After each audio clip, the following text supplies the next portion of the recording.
Je vous écoutais tout à l'heure d'évoquer cette trajectoire droite. Je pensais à ce qui se passe dans l'ISS, où on n'est pas soumis où on est en impesanteur, mais on n'est pas pour autant dans le vide. Et je voulais qu'on évoque justement le vide, où je vous ai entendu dire sur le fait que c'était presque rien, mais pas tout à fait rien, parce que le vide n'est pas le néant. C'est un concept que les anciens Grecs notamment ont manipulé. Il a fallu du temps pour le distinguer du néant. Donc le vide, on lui attribue au moins une spatialité. Le vide, il se fait dans un volume. Bon. Les anciens, notamment Aristote, ne croyaient pas à l'existence du vide. Ça a déclenché la phrase « la nature a horreur du vide ». Phrase qu'on répète encore aujourd'hui d'ailleurs. Ah ouais. Mais vous voyez que cette idée que la nature a horreur du vide, elle a été d'une puissance intellectuelle incroyable, au point qu'elle a servi d'argument pour expliquer des phénomènes physiques étranges. Par exemple, au Moyen-Âge, on se rend compte que quand on prend une bouteille d'eau en verre et qu'on la laisse à l'extérieur un soir de grand froid, on la retrouve le lendemain matin brisée. Il y a de la glace qui s'est formée et la bouteille est cassée. Comment est-ce qu'on expliquait le phénomène à l'époque? On disait l'eau gèle, on pensait que l'eau est comme tous les corps, c'est-à-dire que la phase solide, en l'occurrence la glace, est plus dense que la phase liquide, donc le volume occupé par la glace est plus petit que le volume occupé par le liquide. Ce qui en fait est faux, parce que la glace, l'eau c'est le seul corps dont la glace est moins dense que le liquide. Les glaçons flottent. Mais il n'y avait pas fait ce rapprochement à l'époque, et il pensait donc que quand l'eau devient glace, elle occupe moins de volume dans la bouteille, et donc la transformation de l'eau en glace va provoquer l'apparition d'un vide dans la bouteille. Et comme la nature a horreur du vide, que fait-elle? Elle demande à la bouteille de bien vouloir se casser pour empêcher que le vide qui menace d'apparaître se manifeste. Alors c'est intéressant, en réécoutant cette phrase, je me dis qu'aujourd'hui, on l'écoute toujours, évidemment, la nature a horreur du vide. En fait, il me semble qu'on parle aujourd'hui plus du vivant que du vide lui-même.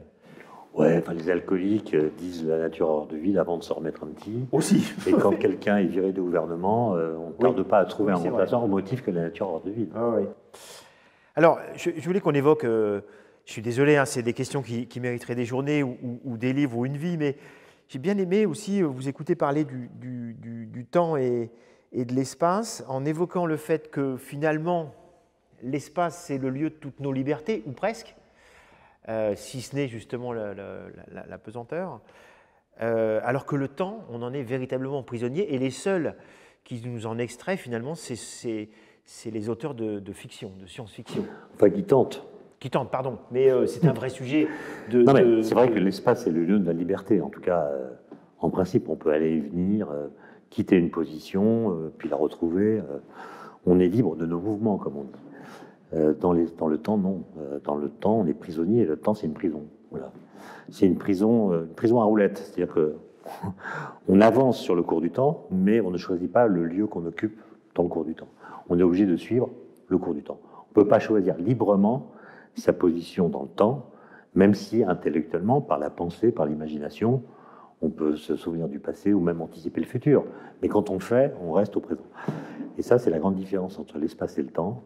Le temps, il est soumis à ce qu'on appelle le principe de causalité, qui empêche les voyages dans le temps, qui empêche qu'on puisse choisir librement la place qu'on y occupe. Et ça, en physique, ça a eu des conséquences extrêmement puissantes sur lesquelles, je vous préviens, je suis intarissable.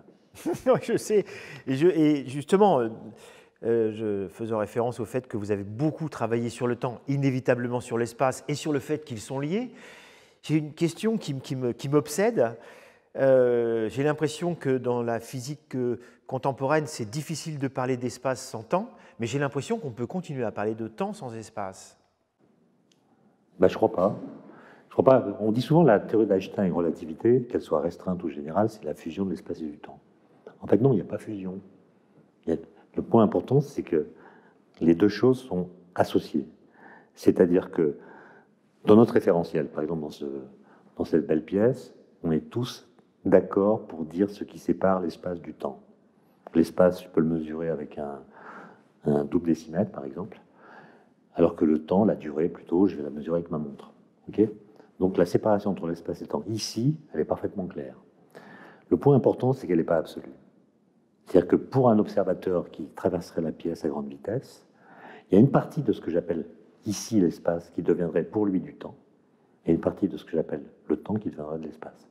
Donc c'est la séparation entre les deux qui varie selon la vitesse de l'observateur par rapport à moi, sans qu'il n'y ait jamais de fusion de l'un dans l'autre. Ils existent toujours d'une certaine façon ensemble, au point que la bonne structure pour parler de toutes ces questions, c'est ce qu'on appelle l'espace-temps, avec un tiret entre les deux, qui montre qu'on ne peut pas parler de l'un sans imaginer ou sans que cela réclame la présence de l'autre.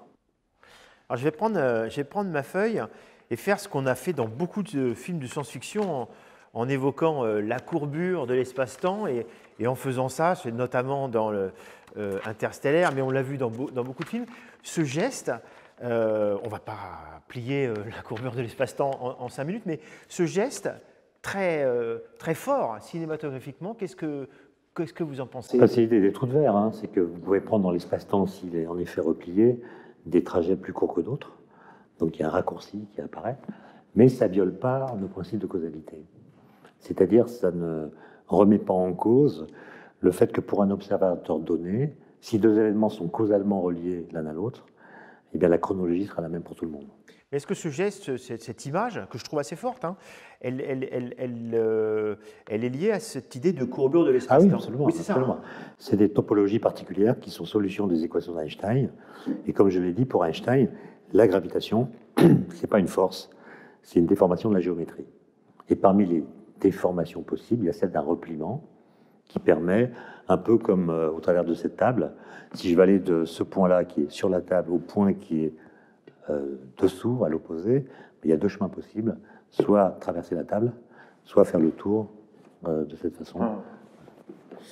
Alors il y a ça je voulais aussi emprunter, écoutez, on sait aujourd'hui que l'univers est une expansion, une question simple, mais tout le monde ne pourrait pas répondre, hein, pourquoi?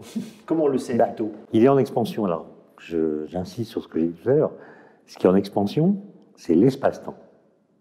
L'espace. Ouais. Okay, parce que l'univers et l'histoire, on l'a dit, c'est une histoire.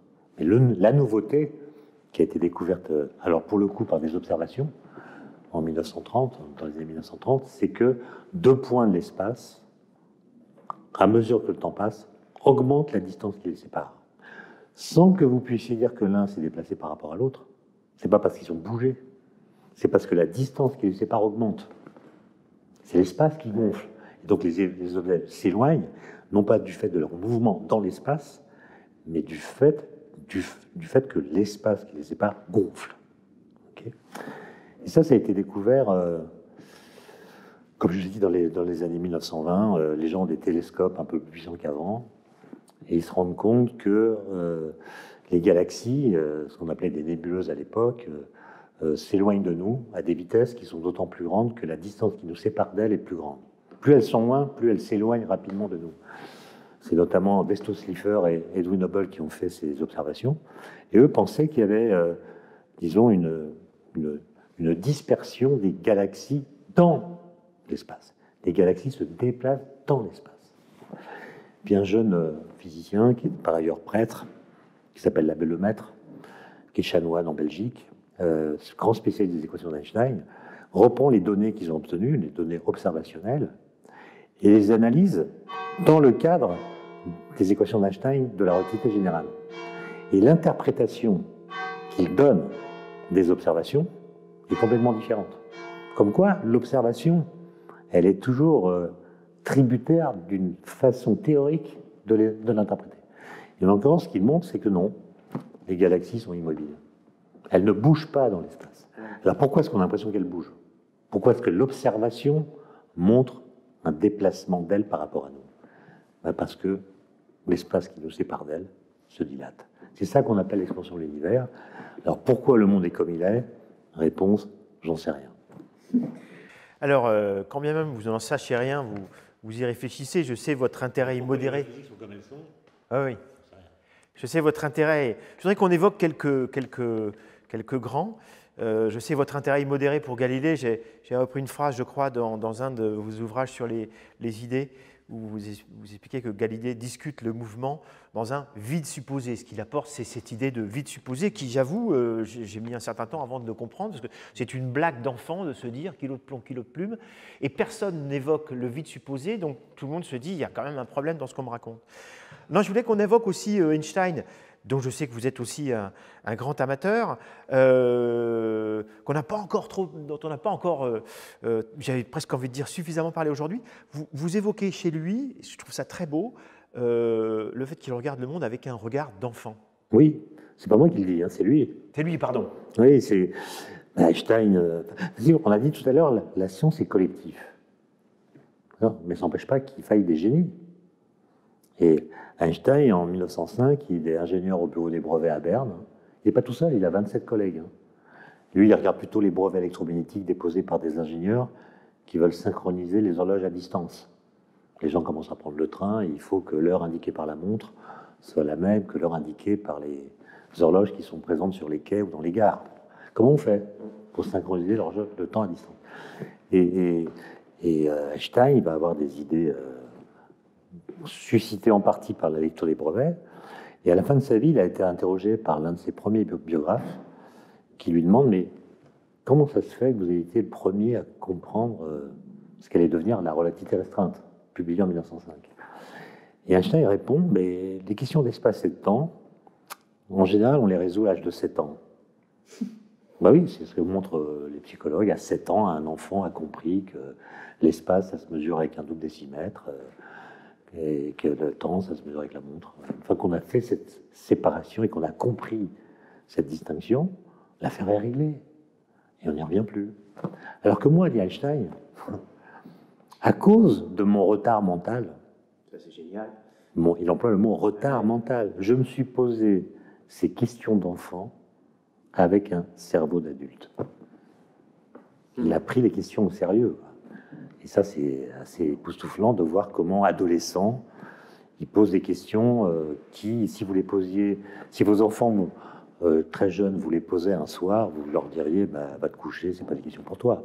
Du genre, qu'est-ce qui se passerait si la lumière était capable d'émettre de la lumière? Ou bien qu'est-ce qui se passerait si j'étais à cheval sur un rayon lumineux?